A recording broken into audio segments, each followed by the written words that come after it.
આમ આદમી પાર્ટીના પ્રદેશના નેતા ઈશુદાન ગઢવી દ્વારા ગૃહમંત્રી હર્ષ સંઘવી દ્વારા જે ઈડીના નકલી અધિકારીઓ આમ આદમી પાર્ટી સાથે સંકળાયેલા છે જે ટ્વીટ કર્યું હતું, ત્યારબાદ આમ આદમી પાર્ટીના નેતા ઈશુદાન ગઢવીએ પણ પોતાની પ્રતિક્રિયા આપી હતી. તેઓએ 14 ડિસેમ્બરે પોતાની પ્રતિક્રિયા આપી હતી. ત્યારબાદ ભાજપના પ્રદેશ મીડિયા કન્વીનર યજ્ઞેશ દવેએ પણ 14 ડિસેમ્બરના બપોરે 11:30 વાગે પોતાની પ્રતિક્રિયા આપી હતી. તેઓએ જણાવ્યું છે કે આમ આદમી પાર્ટીના નેતા ઈડી સાથે જોડાયેલા છે, એટલે લઈને ઈશુદાન ગઢવીને લઈને પણ તેઓએ કેટલાક કટાક્ષ કર્યા હતા. આવો જાણીએ શું કહ્યું હતું બંનેએ. ભાઈ શ્રી ટ્રોલ મંત્રી હર્ષભાઈએ ટ્રોલ કરતા હોય એવી રીતે ટ્વીટ કરીને ગઈકાલે જે આમ આદમી પાર્ટી ઉપર આક્ષેપ કર્યા હતા કે આમ આદમી પાર્ટીના મારા સહિતના લોકો સાથે જે આરોપી છે એમના ફોટો એમણે પોસ્ટ કર્યા હતા. ગૃહમંત્રી તરીકે એક જવાબદારી બનતી હોય છે રાજ્ય સંભાળવાની.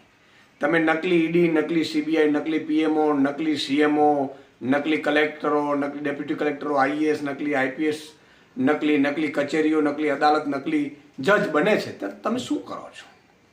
પણ સવાલ એ છે કે આજે મેં એટલે માટે ફરીથી ટ્વીટ કરી છે એમને દેખાડવા માટે કે બાત નીકળી હે તો દૂર તક જાયેગી. તમે આવી રીતે ટ્વીટ કરીને આરોપ કરીને આમ આદમી પાર્ટીને બદનામ કરવાની કોશિશ કરીને ભાગી નહીં જઈ શકો.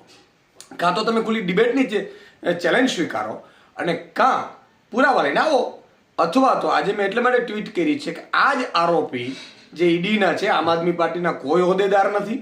આમ આદમી પાર્ટી પાસે હોત તો સસ્પેન્ડ કરી દે, પહેલાં જ મેં કહ્યું હતું. અને ગુનેગારો છે ને ફાંસીએ લટકાવવો જોઈએ, કોઈ પણ હોય. પણ એમના આજે મેં ફોટો ટ્વીટ કર્યા છે જે સાંસદ છે ભાજપના અને ભાજપના સંગઠનમાં પણ બહુ મોટો હોદ્દો ધરાવે છે, એમની સાથે એમના ફોટો છે, પોલીસ અધિકારીઓ સાથે ફોટો છે, પોલીસના આઈપીએસ અધિકારીઓ સાથે ફોટો છે. તો એનો અર્થ શું થયું ભાઈ હર્ષભાઈ? આ તમારી કંઈ ગેમ તો નથી ને? આ ખરેખર થઈ શું રહ્યું છે? તમે બદનામ કરો છો આમ આદમી પાર્ટીને અને નકલી ઈડી વાળા તો તમારે ત્યાં બધા ભેગા થઈ રહ્યા છે. એટલે ભાજપનો જ સભ્ય છે કે શું? ભાજપે આનો ખુલાસો કરવો જોઈએ. ભાજપને દર વખતે અત્યારે માની લો કે બળાત્કારીઓ પકડાય છે તો ભાજપ સાથે પકડાય છે, ટોલ નાકાવાળા ભાજપ, નકલીવાળા ભાજપવાળા હોય છે, પોંજી સ્કીમવાળા ભાજપવાળા હોય છે. એટલે તમને એમ થયું કે આ બધા બદનામ ભાજપ જ થઈ રહ્યું છે, ચાલો ખોટો એક આરોપ કરી દઈએ આમ આદમી પાર્ટી પર. એવું તો નથી ને? આ બહુ ખોટી બાબત છે. તમારે સાંસદ સાથે એમના ફોટો છે, તમારે ખુલાસો કરવો જોઈએ કે એમના સાથે શું સંબંધ છે અને આનો જવાબ તમારે આપવો જોઈએ. અને ગુજરાતની મીડિયાને પણ મારી વિનંતી છે કે આને તમે બે રીતે લો કે એક તો આમ આદમી પાર્ટીનો કોઈ હોદ્દેદાર નથી, હોત તો અત્યારે હું સસ્પેન્ડ કરી દેત. બીજું કે આમ આદમી ભાજપના નેતાઓ સાથે એમના શું સંબંધ છે એ હર્ષભાઈ ખુલાસો કરે અને જાહેરમાં ડિબેટ કરવા માટે આમંત્રણ આપી છે. જાહેરમાં એ કહે ત્યાં ડિબેટ કરવા માટે આપણે તૈયાર છીએ. ભાઈના પ્રશ્નોના જવાબ આપવા માટે ભારતીય જનતા પાર્ટી બંધાયેલી નથી. એટલા માટે કે ઈશુદાનભાઈ ભારતીય જનતા પાર્ટીના કાર્યાલય ઉપર જ્યારે આવ્યા હતા ત્યારે કઈ હાલતમાં હતા, એફએસએલમાં પુરવાર થયેલું છે, એટલે એ કઈ હાલતમાં કયા પ્રશ્નો કરે એ એમને જ ખબર હોય છે. પરંતુ જ્યાં સુધી ભારતીય જનતા પાર્ટીનો પ્રશ્ન છે ત્યાં સુધી ભારતીય જનતા પાર્ટીના કોઈ પણ નેતાઓ, બધા લોકપ્રિય નેતાઓ છે, લોકપ્રિય નેતા પ્રજાની વચ્ચે જતા હોય છે ત્યારે પ્રજાના વ્યક્તિઓ એની સાથે ફોટા પડાવતા હોય છે. ત્યારે એનો કોઈ ક્રિમિનલ રેકોર્ડ હોય કે ન હોય એનો કંઈ ખ્યાલ નથી. પરંતુ એ ભારતીય જનતા પાર્ટી એવા કોઈ ક્રિમિનલને પોતાના પક્ષના પદાધિકારી નથી બનાવતા. અને કદાચ કોઈ પક્ષનો પદાધિકારી હોય અને કદાચ સરચૂકથી ક્યાંક કોઈ ક્રિમિનલમાં સંડોવાયેલો હોય તો ભારતીય જનતા પાર્ટી એને બરખાસ્ત કરી અને સજા પણ કરે છે અને એમાં પણ અચકાતી નથી ભારતીય જનતા પાર્ટી.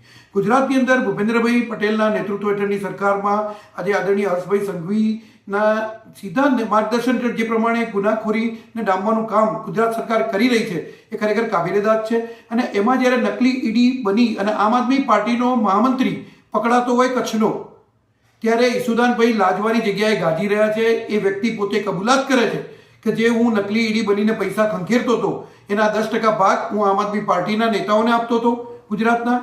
સાથે સાથે એને પોલીસ નિવેદનમાં એ પણ લખાવ્યું છે કે હું કચ્છની જે આમ આદમી પાર્ટીનું કાર્યાલય છે એ કાર્યાલયનું ભાડું અને કાર્યાલયનો તમામ ખર્ચો એ અબ્દુલ સત્તાર જે આ ગુનેગાર છે પોતે ભોગવતો હતો, એવું એને પોલીસ નિવેદનમાં પોતે જાતે કબૂલ કર્યું છે. એટલે મારે ઈશુદાનભાઈને એ પૂછવાનું કે તમારા દિલ્હીના નેતાઓ જે પ્રમાણે લીકરનો ગોટાળો કરી અને એમાં ભાગ બટાઈ કરતા હતા અને એની અંદર પણ કોર્ટમાં પુરવાર થઈને સજા ભોગવી રહ્યા છે અને મુખ્યમંત્રી પણ અત્યારે પદભ્રષ્ટ થઈ ગયા છે ત્યાંના, એ જ પ્રમાણે તમે અહીંના નેતાઓ પણ એ જ માર્ગે જઈ રહ્યા છો. સારું છે કે પ્રજા તમને સત્તા નથી આપતી, સારું છે કે પ્રજા તમને કોઈ નેતૃત્વ નથી આપતી, નહીં તો ગુજરાતના અને ભારતના પૈસાની તમે શું હાલત કરો એ તો આખી દુનિયા જાણે છે. માત્ર પ્રમાણિકતાનો ઢોળ કરવો અને પછી પ્રજાને છેતરવા અને છેતર્યા પછી લાજવાની જગ્યાએ ગાજવું એ આમ આદમી પાર્ટીના નેતાઓની ફિતરત રહી છે.